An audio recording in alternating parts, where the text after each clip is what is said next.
రాబోయే ఎన్నికలు బడుగు బలహీన వర్గాల ఆత్మగౌరవానికి సంబంధించినవని కావలి స్వతంత్ర అభ్యర్థి పసుపులెట్టి సుధాకర్ అన్నారు. కావలి నియోజకవర్గాన్ని అన్ని విధాల అభివృద్ధి చేసే బాధ్యత తనదని హామీ ఇచ్చారు. అల్లూరు పట్టణంలో ఆయన రోడ్ షో నిర్వహించారు. ఈ రోడ్ షోలో వేలాదిగా కార్యకర్తలు ఆయన అభిమానులు పాల్గొన్నారు. ఒకే సామాజిక వర్గానికి చెందిన ఇద్దరు నాయకులు తనపై తప్పుడు ఆరోపణలు చేస్తున్నారని, నోరు అదుపులో పెట్టుకొని తన గురించి మాట్లాడాలని ఆయన హెచ్చరించారు. బీసీలంటే బ్యాక్వర్డ్ క్యాస్ట్ కాదని, ఈ దేశానికి బ్యాక్ బోన్ అని ఆయన తెలిపారు. రాబోయే ఎన్నికల్లో తనను భారీ మెజార్టీతో గెలిపించాలని ఆయన ఓటర్లను అభ్యర్థించారు.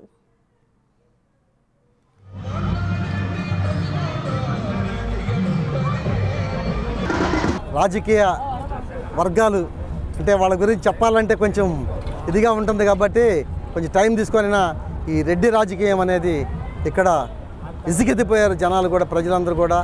బలహీన వర్గాలంతా కూడా వీళ్ళని తుదిముట్టించాలి, ఇంకొండకూడదు వీళ్ళని చెప్పని జనమంతా కూడా స్వతంత్ర అభ్యర్థికైనా సరే మన బీసీల్లో నుంచి వచ్చినటువంటి నాయకుడు ఈయనని ఎలాగైనా మనం గెలిపించుకోవాలని చెప్పని ప్రతి గ్రామం నుంచి ప్రతి పల్లె నుంచి కూడా జనమంతా తండోపతండోలుగా రావడం జరిగింది. ఖచ్చితంగా ఘన విజయం సాధించి ప్రజలకి మంచి చేస్తామని చెప్పి తెలియజేస్తాం. ప్రజల్లో చాలా మార్పు వచ్చింది. ఎందుకంటే ఇప్పుడు మీరు చూశారు, ప్రజలే స్వయంగా వాళ్ళే రాసుకొని ఇన్ని సంవత్సరాల నుంచి కూడా ఏమి అభివృద్ధి జరిగింది లేదు. పసుపులెట్టి సుధాకర్ 2019 నుంచి గెలిస్తే న్యాయం చేస్తా, ఓడితే సహాయం చేస్తానని వచ్చినటువంటి వ్యక్తి ఓడిపోయినా సరే సహాయం మాత్రం చేస్తూ ఉన్నాడు. గెలిపిస్తే న్యాయం చేస్తాడని ప్రజలందరూ కూడా ముందుకు వస్తూ ఉన్నారు. For more videos like this, subscribe Big TV channel.